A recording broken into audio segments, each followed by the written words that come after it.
चौथा अध्याय। सनत कुमार व्यास संवाद। सूत जी कहते हैं, हे मुनियों, इस साधन का महात्म्य बताते समय मैं एक प्राचीन वृत्तांत का वर्णन करूंगा, जिसे आप ध्यानपूर्वक सुनिए। बहुत पहले की बात है। पराशर मुनि के पुत्र मेरे गुरु व्यासदेव जी सरस्वती नदी के तट पर तपस्या कर रहे थे।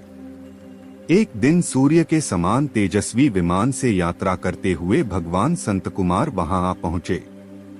मेरे गुरु ध्यान मग्न थे। जागने पर अपने सामने संत कुमार जी को देखकर वे बड़ी तेजी से उठे और उनके चरणों का स्पर्श कर उन्हें आदर देकर योग्य आसन पर विराजमान किया। प्रसन्न होकर संत कुमार जी गंभीर वाणी में बोले, मुनि तुम सत्य का चिंतन करो। सत्य तत्व का चिंतन ही श्रेय मार्ग है।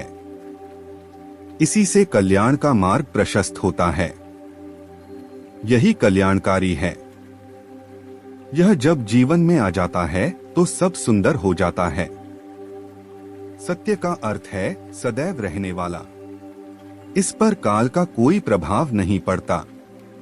यह सदा एक समान रहता है। संत कुमार जी ने महर्षि व्यास को आगे समझाते हुए कहा, महर्षि, सत्य पदार्थ भगवान शिव ही हैं।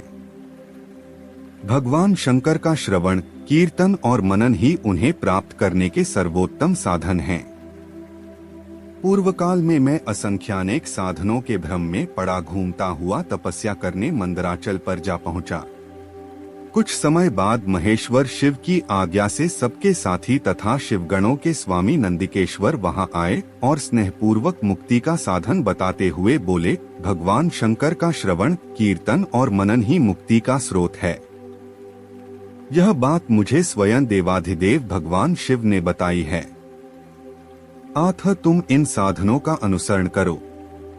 व्यास जी से ऐसा कहकर अनुगामी मुनियों सहित संत कुमार स्वर्गधाम को चले गए। इस प्रकार इस उत्तम वृत्तांत का संक्षेप में मैंने वर्णन किया है।